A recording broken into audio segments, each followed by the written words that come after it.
B.Ed admission 2026-27 तर विद्यार्थ्यांनी CETची exam दिलेली आहे। आता एक्झाम झाल्यानंतर विद्यार्थ्यांचा जो रिझल्ट आहे CETचा, हा रिझल्ट आल्यानंतर तुम्हाला जे डॉक्युमेंट्स लागणार आहे रजिस्ट्रेशनसाठी म्हणजे कॅप रजिस्ट्रेशनसाठी, तर विद्यार्थ्यांना डॉक्युमेंट्स आत्ताच रेडी करून ठेवायचे आहे। जर तुमच्याकडे एक जरी डॉक्युमेंट्स कमी असेल तर तुमचा हा प्रवेश रद्द केला जाणार आहे। आणि जर जे विद्यार्थी कास्टमध्ये असेल आणि जर तुमच्याकडे कास्ट सर्टिफिकेट आहे परंतु कास्ट व्हॅलिडिटी जर नसेल तर तुम्ही B.Ed कास्टमधून करू शकत नाही, कारण कास्ट व्हॅलिडिटी B.Edसाठी कंपल्सरी केलेली आहे। जर तुम्ही कास्टमध्ये असाल, ते कास्ट कोणती असो, SC असो, ST, OBC, VJ, NT कोणतीही कास्ट असेल तर तुम्हाला कास्ट व्हॅलिडिटी ही कंपल्सरी आहे। आणि या व्हिडिओमध्ये सांगितलेले संपूर्ण डॉक्युमेंट्स विद्यार्थ्यांनी आताच रेडी करून ठेवा, कारण की एका महिन्यामध्ये तुमचा रिझल्ट लागून तुमच्याकडे स्कोर कार्ड येऊन जाणार। त्यानंतर जेव्हा तुम्ही ॲडमिशनला जाणार किंवा ॲडमिशनचा फॉर्म भरणार तेव्हा तुम्हाला भरपूर अशा अडचणी येऊ शकतात। तर बघू शकता ॲडमिशनसाठी इम्पॉर्टंट डॉक्युमेंट्स। तर बघा, आता CETचे जे फॉर्म आहे हे झालेले आहे, CETची एक्झाम झालेली आहे। आता CETचे जे येणार ते म्हणजे स्कोर कार्ड। तर आपल्याला ॲडमिशनला स्कोर कार्ड हे अतिशय महत्त्वाचं राहणार आहे। CETचा फॉर्म कोणता, जो तुम्ही फॉर्म भरलेला असेल तुम्ही आतासुद्धा डाउनलोड करून ठेवू शकता किंवा तुमच्याकडे प्रिंट असेल तर सांभाळून ठेवा। म्हणजे बघा, CETकडून काय पाहिजे आपल्याला, स्कोर कार्ड आणि CETचा फॉर्म, हे दोन डॉक्युमेंट्स तुम्हाला लागणार आहे रजिस्ट्रेशनसाठी। त्यानंतर बघू शकता, जेही विद्यार्थी कास्टमध्ये असेल त्यांना कास्ट सर्टिफिकेट लागेल, क्लिअर। आणि ओपनवाल्या विद्यार्थ्यांना कास्ट सर्टिफिकेट लागत नाही। जर EWS असाल तर EWS सर्टिफिकेट तुम्हाला लागणार आहे। डोमेसाईल सर्टिफिकेट ऑल कॅन्डिडेटला लागणार आहे, सर्व ओपन असो, SC असो, ST असो, काही संबंध नाही। A to Z विद्यार्थ्यांना डोमेसाईल सर्टिफिकेट लागणार आहे। त्यानंतर नॉन क्रिमिलियर सर्टिफिकेट बघू शकता, non creamy layer certificate SC, ST आणि ओपनला लागत नाही। बाकी जेवढे कास्ट असेल जसे की OBC आहे, VJ, NT या प्रकारे SBC ज्याही कास्ट असेल त्या कास्टला नॉन क्रिमिलियर लागणार आहे। आणि तर चेक करा जेही तुमचे नॉन क्रिमिलियर सर्टिफिकेट आहे हे एक्सपायर आहेत का, कारण भरपूर जे विद्यार्थी ज्यांनी नॉन क्रिमिलियर काढलेले असेल परंतु ते एक्सपायर होऊ शकतात। तर 31/3/2027 पर्यंत व्हॅलिड असलेले नॉन क्रिमिलियर चालेल किंवा या व्यतिरिक्त 29 पर्यंत असेल तरी सुद्धा चालेल। फक्त 2026 पर्यंत हे व्हॅलिड जर असेल तर ते एक्सपायर आहे 31 मार्च 2026ला आणि 31 मार्च ही संपलेली आहे, त्यामुळे ते नॉन क्रिमिलियर चालणार नाही, क्लिअर।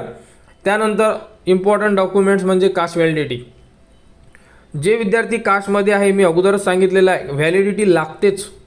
तुम्हाला जर इन्फॉर्मेशन पाहिजे असेल तर तुम्ही कोणत्याही कॉलेजला जा, जिथेही B.Ed शिकवल्या जाते, कॉलेजला जा, समाज कल्याण ऑफिसला जा, कोणालाही विचारा, कास्ट व्हॅलिडिटी शिवाय तुम्ही प्रवेश घेऊ शकत नाही। जर तुमच्याकडे कास्ट व्हॅलिडिटी निघाली नाही तुमची, तुम्हाला ओपनमधून ॲडमिशन घ्यावी लागेल। मग तुम्हाला जे कॉलेजचे बेनिफिट्स आहे, स्कॉलरशिप वगैरे असेल, हे मिळणार नाही।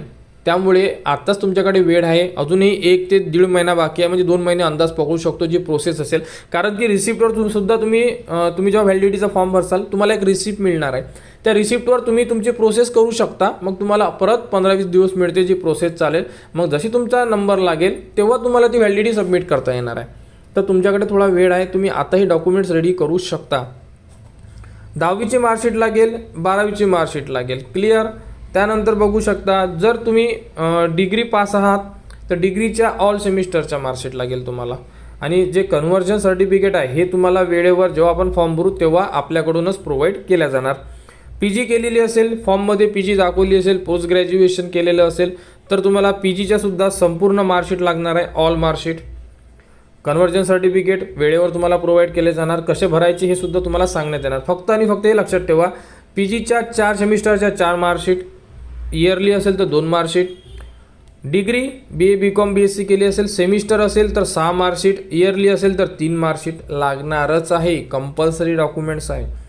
TC म्हणजे लिव्हिंग सर्टिफिकेट, जेही तुम्ही लास्ट एज्युकेशन कंप्लीट केलेलं असेल, डिग्री केली असेल तर डिग्रीच्या कॉलेजमधून मिळणार, PG केलं असेल तर PGच्या कॉलेजमधून मिळणार, तर TC म्हणते याला, शाळा सोडल्याचा दाखला, ठीक आहे, हे सुद्धा तुम्हाला लागणार आहे। त्यानंतर बघू शकता, पासपोर्ट साईज फोटो लागेल तुम्हाला, आधार कार्ड लागेल विद्यार्थ्याचे, गॅप सर्टिफिकेट बघा, गॅप सर्टिफिकेटसुद्धा लागणार आहे। आता कसं आहे, डिग्री करून घेतात काही विद्यार्थी आणि मग 2 वर्ष 3 वर्ष काहीच करत नाही आणि मग आता B.Ed देत असाल, भरपूर विद्यार्थी असं असतात, कारण की भरपूर विद्यार्थी B.Ed वेळेवर करतात. कोणाला जे टीचरसाठी जर काही रिक्रुटमेंटसाठी पाहिजे असेल तर त्या प्रकारे तुम्ही जर B.Ed करत असाल तर तुम्हाला गॅप सर्टिफिकेट काढून ठेवावं लागेल. जर तुमची गॅप असेल तर 2 वर्षाची असेल, 3 वर्षाची असेल, 4 वर्षाची असेल, 1 वर्षाची असेल, एवढ्याही वर्षाची गॅप सर्टिफिकेट तुम्ही तुमच्या आजूबाजूला जेही सेतू केंद्र असेल त्यांच्याकडून गॅप सर्टिफिकेट नॉर्मल पेजवर काढू शकता आणि त्यावरती एक कोड स्टॅम्प लावू शकता 20 रुपयाचा वगैरे. तुमचं तेही गॅप सर्टिफिकेट चालून जाणार आहे अशा प्रकारे. त्यानंतर रिझर्वेशन सर्टिफिकेट. तर रिझर्वेशन सर्टिफिकेट हे त्यांनाच लागेल ज्यांचं रिझर्वेशन असेल. कोणी हँडिकॅप असते, कोणी एक सर्व्हिसमॅन असते. या प्रकारे जर तुमच्याकडे रिझर्वेशन असेल तरच तुम्हाला लागणार आहे हँडिकॅपचं वगैरे. जर नसेल तर हे डॉक्युमेंट्स कंपल्सरी नाही आहे. क्लिअर. तर अशा प्रकारे हे डॉक्युमेंट लिस्ट आहे.